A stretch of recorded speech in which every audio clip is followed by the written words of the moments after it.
Hello! This video is created for those preparing for the IELTS speaking test.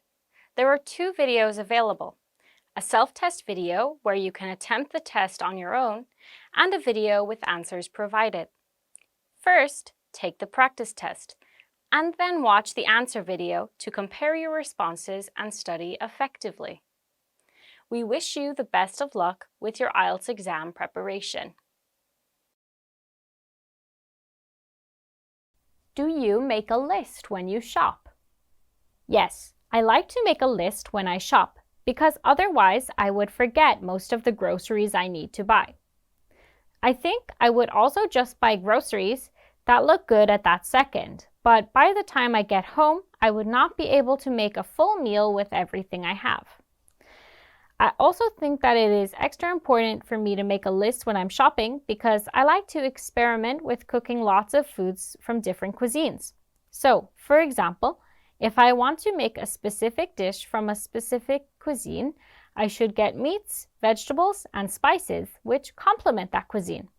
If I feel like making kimchi jjigae, for instance, then I should make sure to buy kimchi, chili flakes, onion, green onion, and maybe tofu.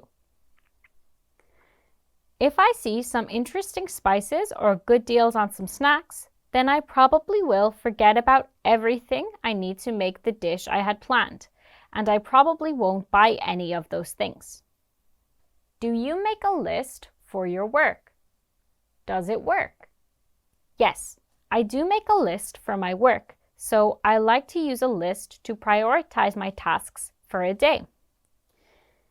If I don't prioritize my tasks, then I find it hard to remember everything that I need to do, and I can also find it hard to meet deadlines. For me, making a list works very well because it's my way of organizing my ideas. Why don't some people like making lists? I think that some people don't like making lists because maybe they think lists are too strict. Maybe they like to approach their work in a more free-flowing way without that structure. Do you prefer to make a list on paper or on your phone? I much prefer making lists on paper because I can add ideas in a very fluid and free-flowing way.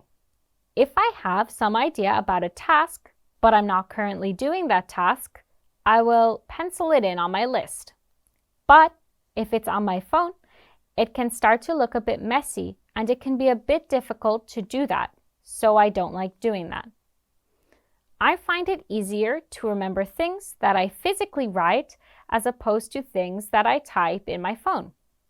So I just try to avoid my phone when I'm working because it's too distracting.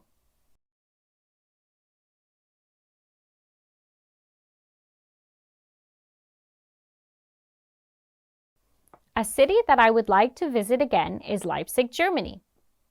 I visited there when I was studying abroad, so I did a lot of things there. I studied there and also had some part-time jobs there, and I traveled in that city too. It was a very interesting place, and I got to learn a lot about the history there. But I also got to learn a lot about German culture.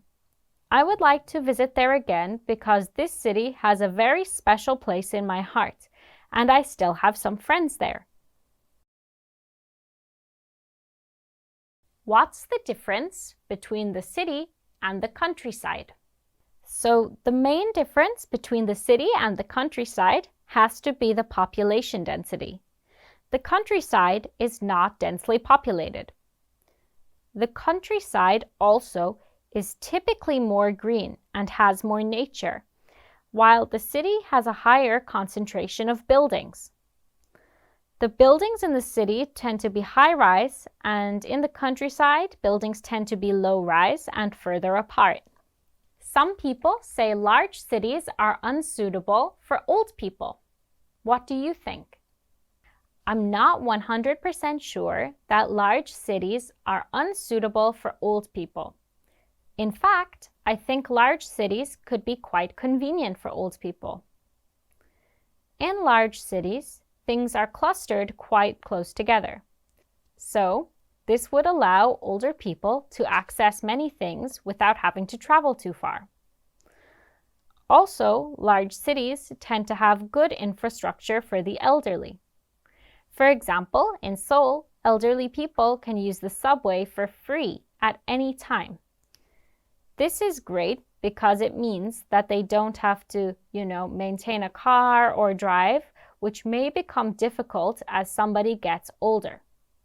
Do you think it is possible that all of the population move to cities?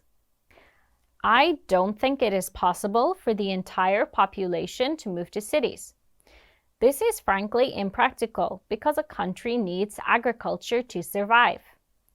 Also, if the entirety of a country's population moved to the cities, then the cities might become overcrowded, unless it's a city that has been planned very, very well. I think if the entirety of a country's population moved to cities, then it might cause problems for that country. Additionally, I don't think every person is suited to living in a city. For example, some people simply need more free space around them. Some people need more nature to feel happy. So, it is better if people can choose to live in the city or the countryside, depending on their own circumstances and their taste. Do you think people in the countryside are friendlier than people in the city?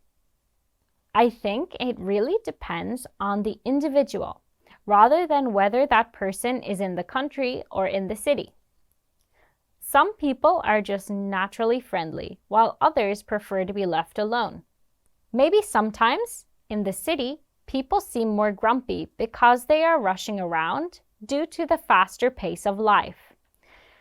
I think this is why people generally say that people in the city are unfriendly and people in the countryside are friendly.